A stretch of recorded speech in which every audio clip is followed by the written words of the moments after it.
Hello, and welcome to another installment of History. It's important, kids.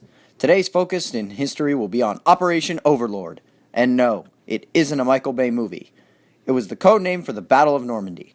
The Battle of Normandy was an operation set up by the Allied powers to invade German-controlled Western Europe. The operation was launched on June 6, 1944. But before we tell you what happened during the battle, let's give you a little backstory.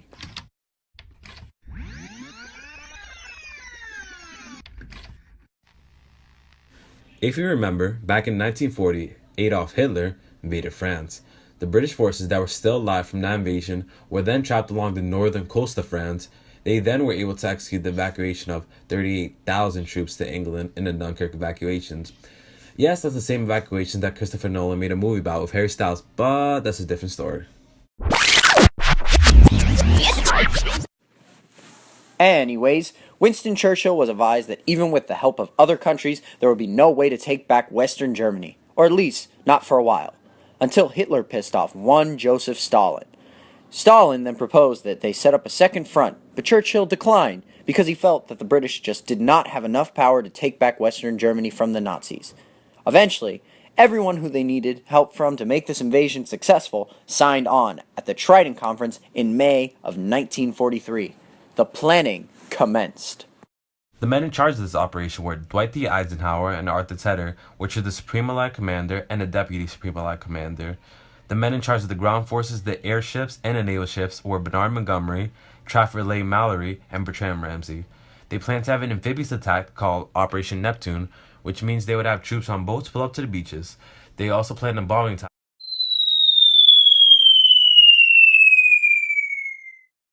called Operation Point Blank to take out Germany's airfields and fuel supplies. They divided the coastline into different sections, starting with Able and ending with Utah, which means that they basically had 21 different sections to attack from. Leading up to the attack, the Allied forces tried to throw off their scent of what an attack was and where. They also trained their forces like crazy because they knew this wasn't going to be an easy win. By May of 1944, nearly 1.5 million American troops were sent over to the UK. On June 5th, nearly 1,200 planes departed England to drop 3 airborne divisions behind enemy lines a few hours before the attacks began, and on the morning of June 6th, the Battle of Normandy commenced. The landings of the troops on the beach was on D-Day, where there were many casualties, but the overall task was completed to surprise Germany and to take the beaches. The attacks were successful for 2 main reasons. One, Germany was not prepared at all, and say that their defenses were less than 20% finished by the time the Allied forces landed. And 2, the Allied forces had everything planned and coordinated so well, and they had massive numbers, with over 2 million troops landing across the entire coastline of Western Germany. This said, some parts for the Allied forces did go wrong. Due to weather or the sea, some boats arrived early or some behind schedule, and this caused a massive amount of casualties. In total, the Allied forces had 226,000 casualties, and the German nearly 400,000 casualties.